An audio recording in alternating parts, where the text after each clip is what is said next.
Hi everyone and welcome to my rambles. I'm on a beanbag, so hence I'm gonna get so distracted by this beanbag, but hey, welcome back to my rambles. And welcome to New Zealand. I don't think I've actually done a rambles in New Zealand yet.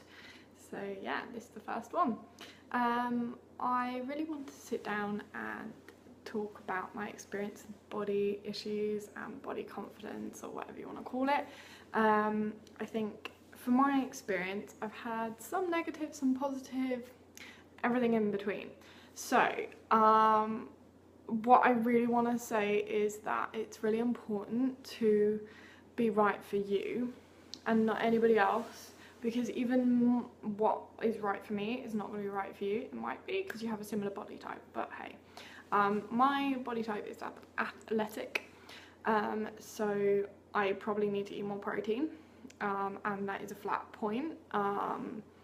You know, this is where my journey's going. I think I have really struggled to put on weight, and I know that's going to be really annoying for people to hear, or certain people to hear. It's just the way it is.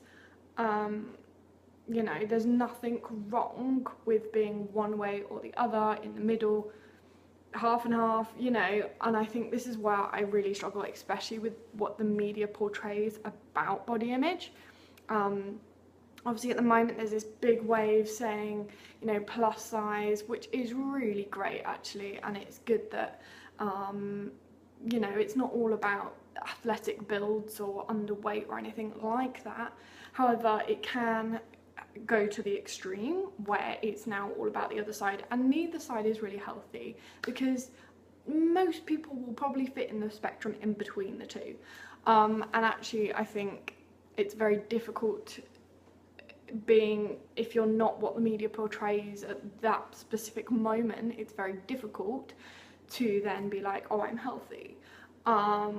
What's difficult for the media is obviously you can't really do every single tiny specific body type, because there are so many. And I think I was talking to someone and they were saying, you know, it should be celebrated, whatever your body type.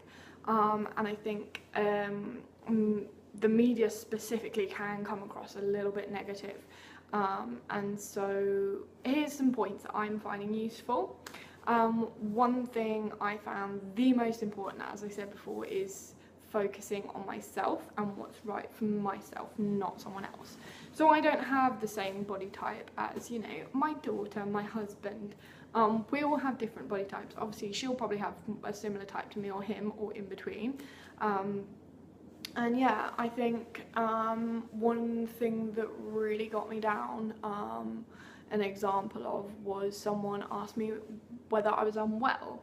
So for years and years and years I'd worn sizes up and above, because people would make comments as, you're skinny, oh lucky you, all this kind of thing. But it was almost said in a passive aggressive way, and so a lot of the time I came out thinking skinny is negative, but actually it's not necessarily negative. If I'm in a healthy BMI weight, it's not negative at all. And so for me, I had to come to the realization that actually, okay, some people don't understand other people's body types, and that is their problem. It is not my problem. And that comes out harsher than it actually is, but it is my problem to make sure I am healthy for my body type. So therefore I have to look at my metabolism, my portion size, my exercises, and my actual diet. So if I'm eating chocolate all the time, that's not going to help me. It actually will. I actually lost a bit when I was eating chocolate, because I wasn't eating enough carbs, because I was filling myself with all this chocolate. That was at university. I haven't done that in a while. Whereas on the other hand, I ate carbs for 2 weeks at uni because I was poor, and so I lived on bread alone. It's quite true, man shouldn't live on bread alone. It is not a good thing. But yeah, so I have to basically make sure I'm eating more rice, potatoes, bread, etc. Whereas I know I need to probably eat more protein. I'm probably very good on the veg side, but not as good on the protein and side. So that is something I need to work on. But I think when I got told I looked really unwell, that really hurt. And actually two things. I used to forgive that person because I was like, well, they probably didn't realise the struggle I had been going through, and therefore how can I hold them up to a standard of, well, that's your fault, when actually they probably didn't realise. And so, but then it's my sort of lookout, as it were, to make sure I don't get very negative about it, which, to be quite frank, I did. And so it took a long time for me to get to a point where I was like, okay, that's fine.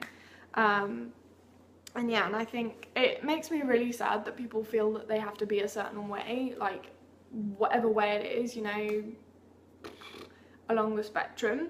And I think personally, I always feel that for me, and I can't comment on anybody else because, you know, I can only comment on my own experience because I'm different from everybody else. And, you know, you watching this will be different to me, you'll be different to everyone else as well. And I think it's kind of learning what's good for you. And like I've said previously in this video, that it's okay to be different from everybody else. Just because everybody else is a certain size doesn't mean you should be. For example, as I mentioned previously, I used to wear like 2 sizes too big clothing, because like a load of my friends were 2 sizes bigger than I was, and I thought, oh, that must be the size I need to wear then, or must be the size I need to be. But the problem was I wasn't that size, and so I had a really negative body image because I was always wearing these baggy clothes, and it really didn't suit me or make me feel very good about myself at all. And actually, then I went to wearing my actual size. I felt much better, although perhaps I looked a little bit, I felt I looked worse. I didn't. And it took me several years to kind of work through that. And I think it's one thing that's really important. It's not just about females. It's just as much in the male world, because it's like, if you look at a male magazine, you get all these, I don't tend to, but I've seen them on the shelves. That sounds weirder than it is.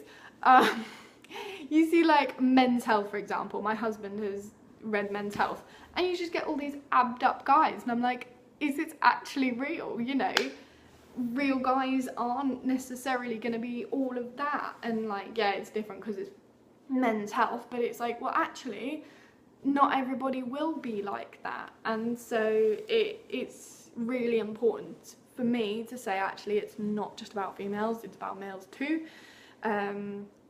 Yeah, and I think it's a difficult one, because sometimes when society is shouting at us, be like this, be like that, it's like, well, we can't fit into that mold.